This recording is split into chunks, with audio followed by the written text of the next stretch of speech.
기도하십시다. 우리 아버지 하나님, 크신 은혜와 사랑을 감사합니다. 부족한 종과 성도들이 한 주간 만에 다시 만나서 세상 이야기를 나누기 전에 하나님의 말씀을 나누며 교제하고 어떻게 하든 하나님의 사람답게 살기를 원하는 그런 귀한 마음의 시간을 가진 것 감사합니다.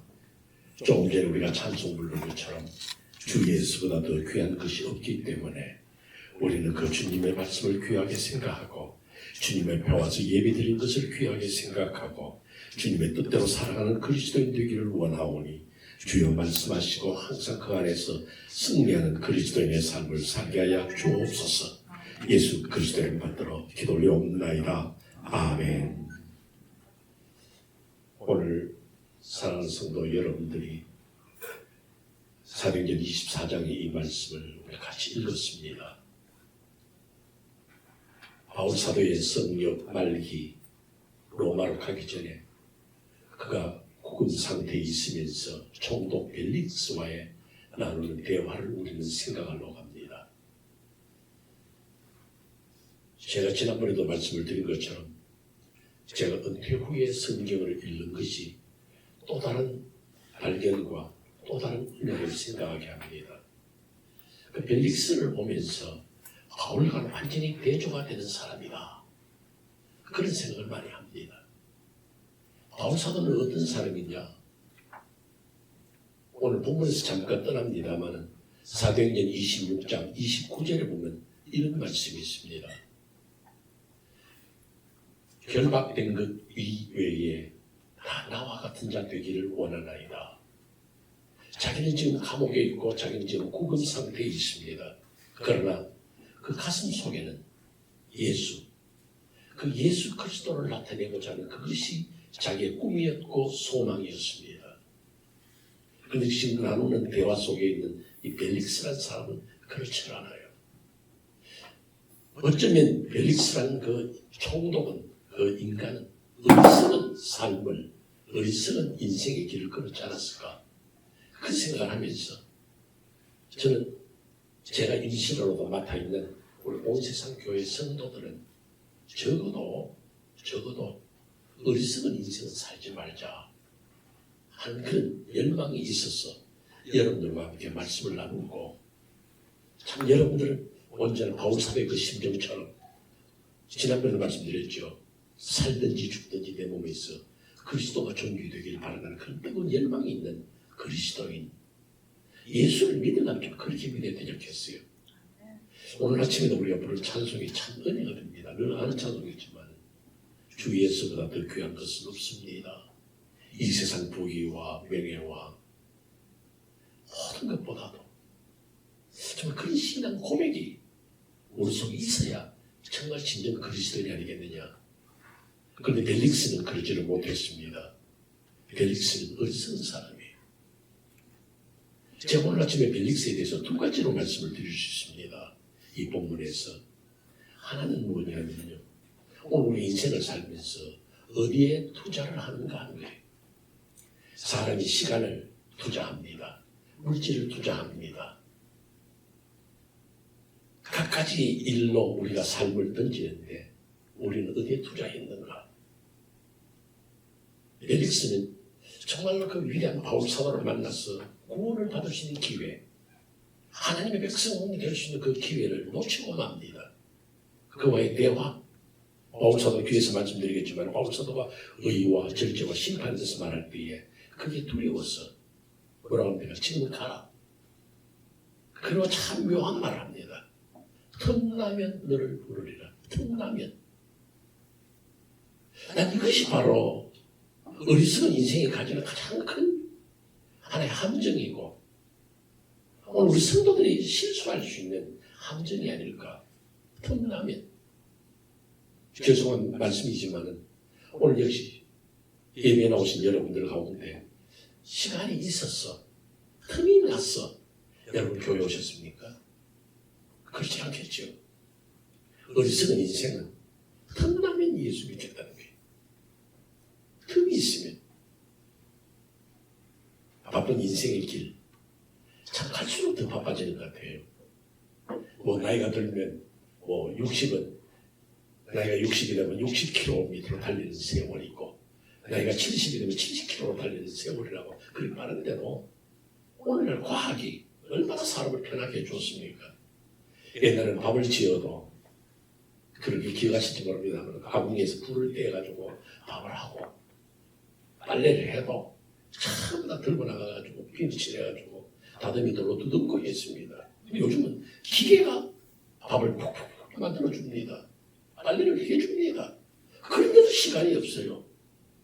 그렇게 바쁜지요.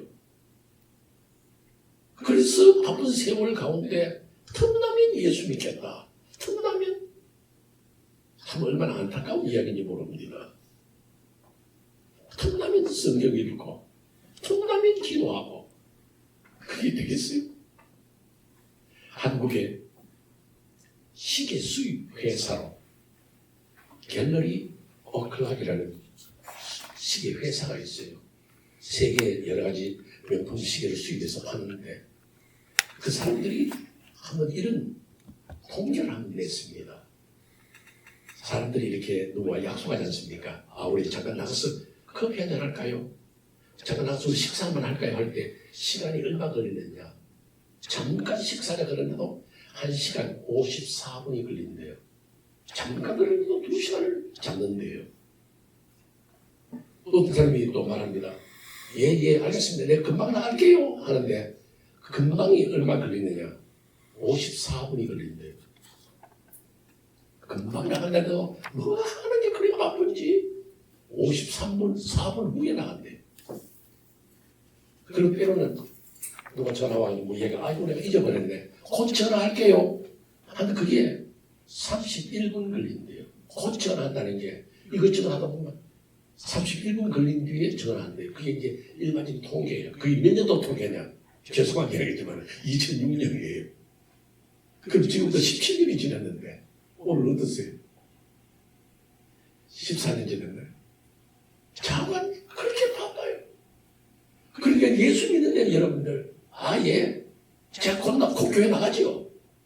사업 좀 살려놓고 곧 교회 나가지요. 아이 좀 키워놓고 얼마나 많은 세월 속에서 우리 예수를 잊어버립니까? 여러분 병 들었을 때에 의사가 수술해야 됩니다. 내가 틈나면 수술하죠. 병 났을 때에 수술해야 된다 그러면 당장 빨리 약속 잡고 수술 받으려고 그럽니다. 사업이 지금 무너집니다. 변호사가 말합니다. 회계사가 말합니다. 선생님 이거 두면 큰일 납니다. 빨리 조처해야 됩니다. 돈을 갖다 대든지 아니면 문을 닫든지. 틈나면 문 닫죠. 그렇게 하는 사람이 있습니까? 근데 신앙생활만은 틈나면 내가 너를 부르리라. 틈나면 내가 말씀 듣지 뭐. 여기서 망하는 거예요. 얼마나 어리석은 인생이에요. 난 그게 안타깝다는 겁니다. 제가 목회하는 동안에도 그런 분들이 있어요. 주일 하루 빠졌습니다. 지난주 왜 교회 못 나오셨어요? 우리 아버지가 오셨는데 제가 나야가라를 갈 시간이 없었습니다. 그래서 주일날 나야가라 갔다 왔습니다. 그 예배는 하나님을 언제 만나고요? 틈나면. 우리는 사실 부끄럽게 생각하고 혹시 내 신앙생활은 그런 어리석은 인생의 길을 걷지 않았을까? 그걸 생각하는 거예요. 그래서 제가 두 번째로 이 어리석은 인생이 어디에 투자하는가 두 번째는 뭐냐면요. 돈입니다. 돈. 어떤 목사님은 이 본문을 가지고 해석을 하면서 바울 사도가 선교 헌금을 가지고 다니니까 이 벨릭스 총독이 강제로 뺏지는 못하고 혹시 좋은 감방에 넣어달라 좀 편하게 감방 생활 해달라 해서 돈을 줄까봐 자주자주 만났다는 거죠. 그 해석도 나보다 말할 수는 없습니다만 그러나 벨릭스의 총독의 관심은 돈입니다. 돈. 벨릭스라는 사람을 보면 참 안타까워요. 첫째는 뭐냐면 이 사람은 공의가 없어요. 정의가 없어요. 왜냐하면 오늘 여러분 본문 읽을 때 마지막에 뭐라 그럽니까? 유대인의 마음을 얻고자 해요. 법을 세워야 하고 정의를 세워야 하고 죄가 있으면 감방에 넣고 죄가 없으면 그 사람 풀어줘야 하는 것이 공의예요. 그런데 이 사람은 유대인의 마음, 유대인들이 어떻게 생각할까 그 생각에서 바울은 감옥에 두는 사람이에요. 그런 공의가 없는 사람. 안타깝죠. 두 번째 이 사람도 문제가 뭐냐? 아까 말씀드린 바로 그거예요. 틈나면 내가 복음을 듣겠다. 틈나면 너를 만나주지. 시간을 못 내는 거예요. 그만큼 미련한 거라 이 말이에요. 그러면서 또 하나 더 짚어드리는 게 뭐냐면 돈이에요. 지난주에도 제가 잠깐 말씀드렸잖아요. 오늘 인생들이 전부 다 아침에 일어나면 머니가 최고라는 거. 돈. 그래서 돈에 팔려다닙니다. 때로는 목사도 돈에 시험 듭니다. 장로도 돈에 시험 듭니다. 제가 구체적인 이야기를 듣지 않겠죠. 그러나 돈 때문에 망하는 인생이 얼마나 많습니까? 그런데 이 벨릭스는 죄수에게까지 돈을 뽑아내려고 하는, 자기는 불의하게 살면서, 그거 불의하면 뭡니까? 의와 절제 이 이야기할 때에 자기 두렵습니다. 왜? 그렇게 못 살았으니까. 벨릭스의 성경에 없지만 벨릭스에 관한 이야기들을 이 로마에서 나온 책들 가운데 이야기를 보면요, 벨릭스라는 이 사람은요, 유대인들을 굉장히 강압적으로 몰아친 거예요. 그래서 폭동이 일어나고 이 벨릭스 밑에 못 있겠다고 탄원해가지고 결국 벨릭스가 총독의 자리에서 쫓겨납니다. 오늘 우리 본문에 보면 벨릭스가 총독의 소임을 마쳤다 그러잖아요. 어쩌면 그때 소환된지도 몰라요. 원래 벨릭스는요, 노예 출신입니다. 노예로 있다가 자유민이 되었고, 어쩌다가 뭐 돈을 썼을 수도 있어요. 돈을 써서 그가 유대의 총독으로 온 사람이에요. 그럼 자기가 노예로 살았기 때문에 얼마나 힘든 삶을 살았느냐 알기 때문에 자기 자신이 어려운 사람, 이 식민지 생활하는 유대민족들 얼마나 힘들겠냐 하고 도와줄 마음, 그런 보살피는 그런 마음이 있어요. 도리어 더 폭증을 행했다 이 말이에요. 왜? 돈 때문에. 돈 생기는 일이라면 그는 거침이 달라든 거예요.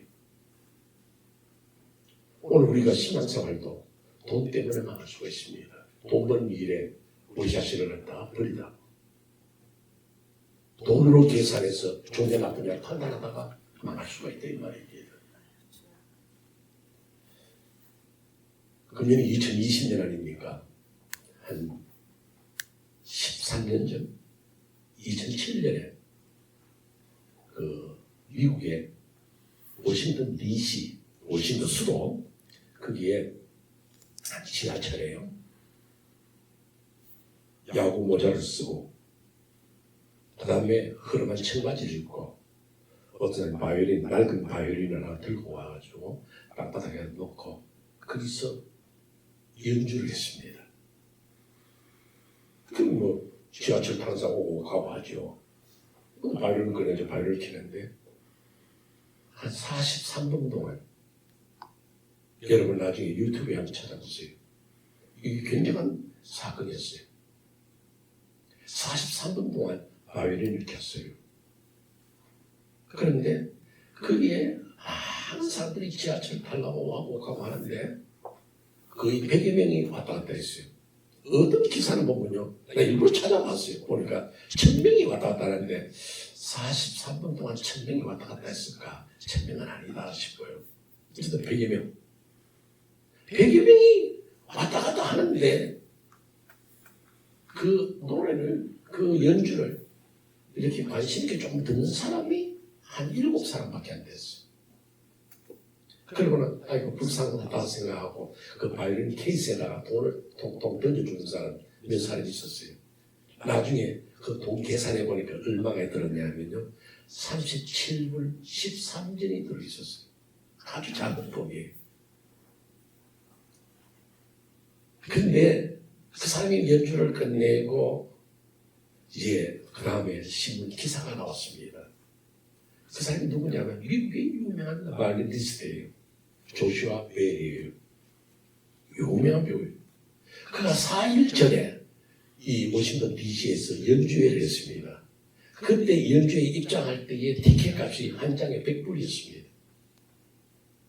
그 조슈아 벨이 똑같은 곡을 했는지 전 모릅니다만 연주를 했을 때에 대단한 연주예요. 정성을 다해서 연주했는데 사람들은 그냥 지나갑니다. 관심을 두지 않습니다. 한 장의 100불짜리 티켓을 가지고 사람들이 들어가게끔 하는 지금 여기 이 상황에서 이 사람들은 그러지 않았다는 거죠. 이제 거기서 따져보면 몇 가지 문제가 있습니다. 직장에 출근해야 되니까, 가게 문을 열어야 되니까, 아이들 학교에 데려다 줘야 되니까 급한 이유가 있어요. 그러면 여기서 질문이 나오는 겁니다. 과연 사람들이 음악회를 갈 때에 조슈아 베일을 보러 가느냐? 조슈아 베일이 와서 사람 보자. 아니면 그 바이올린, 낡은 바이올린인데 그게 얼마짜리냐면 4억 원짜리, 4억 원. 이화로 350만 원짜리예요. 그 바이올린 구경하러 가려고. 아니면 저건 나쯤 되면 조슈아 베일 음악회를 다니는 사람이야 하고 쇼업하고 싶었느냐, 보여주고 싶었느냐, 여러 가지 평가가 나오죠. 그러나 실제로 음악회에 있는 조슈아 베일의 음악과 지하철역에서 연주하는 그 음악의 차이는 없어요. 그런 관심이 어디 있느냐? 내 것밖에 없는 거예요. 나밖에. 내가 돈 벌러 가야 돼. 직장 생활해야 돼. 그러면 여기서 비교를 해보면 제가 왜 이 말씀을 드리느냐 하면 우리 예수 그리스도는 어제나 오늘의 영혼도 동일하신 분이에요. 근데 오늘 내가 살아가는 동안에 돈 문제에 결박되면 예수는 뒷전이에요. 내가 시간이 없으면 예수는 뒤에요. 그러면 우리의 신앙생활은 온전해지지 못하고 우리 신앙생활은 그 어리석은 인생의 길로 걷기 때문에 이 말씀을 드리는 겁니다. 사랑하는 원스타교회 성도 여러분, 여러분들 가장 귀하게 생각하고 내가 가장 아끼고 내가 가장 드리고 싶은 것이 무엇이냐? 정말 우리가 생각해 보면서 나 자신의 삶은 주 예수보다 더 귀한 것이 정말 없다고 고백할 수 있느냐? 하나님, 나는 예수보다 더 귀한 게 여러 가지 있습니다. 그렇게 기도하십니까? 예수보다 귀한 것은 없고요. 이렇게 먼저 선언하고 신앙생활에서 얼마나 좋겠느냐. 적어도 제가 이 재단에 와서 말씀 증거하는 동안에 사랑하는 성도 여러분들 그 신앙생활이 조금 더 올라가면서 정말 내가 귀한 것은 예수, 정말 귀한 것은 교회, 정말 귀한 것은 예배, 신앙생활, 이러한 차원에 올라갈 수 있는 그리스도인이 되라고 여러분 말씀드렸는데 이 말씀의 축복이 사랑하는 여러분의 가슴 속에 심겨지게 되시기를 주 이름으로 축원합니다. 그 두 번째 말씀입니다. 제가 처음에 말씀드린 것은 어디에 투자하는가? 제 두 번째 말씀은 힘쓰라는 겁니다. 뭘 힘쓰느냐? 오늘 바울 사도가 이 벨릭스를 만나서 강조한 그 세 가지. 의와 절제와 장차 나타날 심판. 이거에 대해서 내가 늘 생각하고 있었던 말입니다. 아까 말씀을 드렸죠. 노예에서 출발해서 자유민이 되었고 한나라의 총독을 가지고 올라갔던 인간이라면 정말 자기가 노예로 있을 때 얼마나 힘들었느냐, 바르게 살아야 되는 생각을 했지 않겠습니까? 그런데 바울 사도가 의롭게 사십시오. 의에 대해서 말하니까 찔끔한 거예요. 왜? 그는 의롭지 못했기 때문에. 그는 그의 사생활을 보면요, 이혼을 2번 했어요. 그 3번째 결혼했어요. 그리고 백성을 다스릴 때 폭정을 했습니다. 얼마나 백성들이 반발했는지 저 총독을 쫓아내달라고 그랬습니다. 그 로마 정부에서 파이어 시킨 거예요. 그러면서 자기는 의롭게 살지를 않았습니다. 여러분, 주의 말씀이 진리일진데 여러분 신앙생활하면서 100% 전공을 하지는 않습니다. 할 수가 없습니다. 그러나 여러분들 가슴속에 최소한 나 깨끗하게 살아보겠다. 나 의롭게 살아보겠다. 오늘 하루 그러지 못했습니다. 그러면 그 밤에 주무시기 전에 하나님, 내가 왜 그렇게 했겠습니까? 오늘 내가 실수했네요. 오늘 내가 죄를 지었네요. 참 의롭게 사는 그리스도인 되게 하여 주옵소서. 그런 기도가 대신이 된다는 이 말이에요. 적어도 우리는 의롭게 살아야 되겠어요. 예수 믿는다면서 그럴 수 있느냐? 예수쟁이들 말이야. 이런 소리 들어오면 안 되는 거예요. 여기서 바울 사도가 어쩌면 벨릭스를 향해서 가슴 확 찌르는 소리 한 거예요. 당신 어렵게 살아야 돼. 그렇게 느낌 두고 한 거예요. 오늘 여러분, 바울 사도가 여러분 앞에 나타났어. 여러분 어렵게 사세요. 예, 합니다. 우리 어렵게 살려고 몸부림을 칩니다.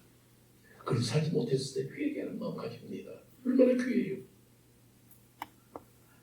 그리고 두 번째, 절제에 대해서 얘기했습니다. 절제. 자기를 컨트롤하는 거예요. 성령의 열매 가운데서도 그리스도인들도 절제하는 거예요. 성령의 열매 9가지가 나옵니다. 사랑과 희락과 화평과 오래 참음과 자비와 양성과 충성하고 그 다음 뭡니까? 절제예요. 사랑이 있습니다. 희락이 있습니다. 모든 게 있어요. 그리스도인을 할 수 있는 게 있지만은 그리스도인도 그것마저도 절제할 수 있는 힘이 마지막에 바닥에 깔리는 거예요. 자기를 절제할 줄 아는 거예요. 하물며 예수 안 믿는 사람에게는 이 절제가 얼마나 어렵겠어요. 바울사도가 찌르는 거예요. 당신이 총독으로 권력을 가지고 있지만 권력 함부로 쓰지 마세요. 절제할 줄 아세요 하는 이야기예요. 돈 많습니까? 절제할 줄 알아야 돼. 돈 있다고 펑펑 쓰고 자랑하는 거 아니에요. 언제나 하나님 앞에 겸손하게 자기 자신을 낮추기 위해서 하나님 주신 복을 나누기 위해서 서로들에게 선을 베풀고 사랑을 나타내주신 사람, 그것이 바로 그리스도인이에요. 그리스도인이 별난 사람입니까? 내가 은혜 많이 받았다고? 아니에요. 지난주에도 제가 말씀드렸잖아요. 은혜 받을수록 더 절제할 수 있어야 돼요. 내가 은혜 받았기 때문에 나는 다 동급이다. 그거 아니거든요. 그 겸손하게 그랬잖아요. 제가 여러분들 지금 설교드린 것이 쭉 이어지는 거예요. 마지막으로 세 번째, 바울사도 강조하는 것은 장차 나타날 심판이에요. 사실 우리가 심판이 없다면 아무렇게나 살아도 돼요. 왜? 끝이니까요. 죽으면 끝이니까요. 그러나 우리는 신앙 고백했잖아요. 오늘 아침에도. 몸이 다시 사는 것과 우리 다시 살아나요. 그럼 뭐가 있어요? 심판이 있다는 거죠. 이게 무서운 겁니다, 여러분. 아무렇게나 살면 어떻습니까? 다 죽어서 흙이 되면 끝나는데, 그럼 우리가 믿는 것은 우리 죽으면 다시 살아나요. 그 외에 하나님의 심판이기 때문에. 벌써 그걸 말하는 겁니다. 당신 벨릭스요. 당신 이렇게 살다가 하나님의 심판이 있어요. 두려운 거예요. 나한테 틈나무만 나겠다. 오늘 우리는 내 삶이 언제 끝날지 모른다는 거. 그리고 우리는 심판이 있다는 거. 항상 조심해야 합니다. 하나님이 나를 어떤 방향에서 부르실지. 내가 오늘 밤 잠을 잡니다. 내일 아침에 일어난다는 보장합니까? 저는 때로는 밤에 잠자리 들 때에 나는 내일 아침에 일어날 수 있을까 생각합니다.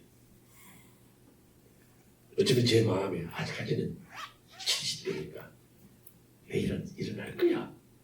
저 보니까 그 다음날 아침에 일어났어요. 괜찮잖아. 이런 생각을 합니다. 그러나 그 밤에 잘 때는 무서운 거예요. 내가 그냥 잤다가 내일 아침 못 일어난다면 우리 가족도 놀랄 거고 다 모르지 않겠느냐. 그럼 그 위에 뭐예요? 심판이 있으리니. 한국에 그런 이야기입니다. 한국에 아주 큰 부자 재벌이랄까요? 세 사람이 짝을 지어가지고 또 세 사람이 짝이 돼서 일본에 갔대요. 오래된 이야기예요. 가서 보니까 일본에 30층 호텔인데 그 당시 굉장히 업군 호텔이에요. 30층짜리 호텔인데 적어도 우리는 30층짜리 방을 둬야 되지 않겠느냐. 그래서 30층 큰 라운지에 있는 그 좋은 방, 아주 럭셔리한 방 3개를 빌려서 세 사람이 들어갔습니다. 우리 곧 짐 정리하고 내려왔습니다. 세 사람이 우리 나가서 이제 저녁도 먹고 밤에 나가서 좀 엔조이하다가 들어오자 하고 들어왔습니다. 술도 마시고 실컷 놀고 밤늦게 들어왔습니다. 들어오니까 호텔에 난리가 났습니다. 무슨 난리가 났느냐면요. 엘리베이터가 고장이 나버린 거예요. 30층까지 올라갈 수가 없는 거예요. 그래서 거기 가운데 있는 사람 보고 물었습니다. 혹시 다른 방 없느냐? 그러니까 오늘 밤 방이 찼기 때문에 하나도 없다는 거예요. 그럼 어떻게 하냐? 딱 한 방법 하나 있는데 그냥 간이 침대를 이 라운지에다가 밑에 입구에다가 놔드릴 테니까 주무시든지 아니면 걸어 올라갈 수밖에 없다는 거예요. 그 부자 재벌이 챙기스럽게 그 호텔 현관에 그 간이 침대를 놓고 자겠어요? 불도 켜놨을 건데. 그 세 사람이 그럼 우리 걸어서 올라가자. 아주 운동도 하는데 그냥 걸어서 올라가는데 30층은 너무 멀다. 또 지루하니까. 그래 올라가면서 10층, 10층, 10층 나눠서 당신은 10층 올라가는 동안에 어릴 때 동화, 재미난 이야기를 해라. 그럼 그 이야기에 빠져서 10층 올라간다. 그러자. 그럼 당신은 무서운 이야기, 뭐 드라큘라 이야기든지 뭐 도깨비 이야기든지 무서운 이야기를 하면서 20층까지 올라가자. 그리고 또 한 사람, 그럼 나는 우스운 이야기, 재미난 이야기를 하면서 30층까지 올라가자. 그래서 이제 뭐 급하게 올라갈 수 있습니까? 나이도 있는데. 그래서 한 계단 올라가면서 옛날 이야기합니다. 신데렐라 이야기도 하고 무슨 이야기 하다 보니까 10층 올라갔어요. 또 이제 10층부터 20층까지 올라갑니다. 이게 무서운 이야기니까 오돌오돌 떨면서 긴장하면서 또 올라갑니다. 다리는 아프지만 우리도 올라가야 자야죠. 20층 올라갔습니다. 이제 20층부터 30층 올라가는데 이 사람도 재미난 이야기 합니다. 사업하다가 우스웠던 이야기를 누가 자기한테 했던 이야기, 뭐 방구 끄는 이야기도 했는지도 몰라요. 이런 이야기 하다가 29층, 30층 거의 나가는데 우스운 이야기 한 사람이 깔깔대고 웃는 거예요. 이 사람 다 와가지고 무슨 자기만 재밌는 이야기 할 거냐? 뭐 그리 재미나서 그렇게 웃냐? 이야기 좀 해보라니까. 30층에 다 올랐으면서 올라오다가 호텔 방 키를 안 받아서 큰일 났다는 거예요. 호텔 방은 다 30층 왔는데 키가 없어. 여러분, 그러면 한 사람이 대표 데려가서 키는 다시 받아올 수 있어요. 여러분의 인생에 30층에 다 올라서 하나님 앞에 다 섰을 때 하나님, 나 새로 살고 오겠습니다. 그렇게 할 수 있겠어요? 심판 있는 줄 난 몰랐어요. 나 새로 내려가서 다시 인생 살게요. 할 수가 없습니다. It's too late.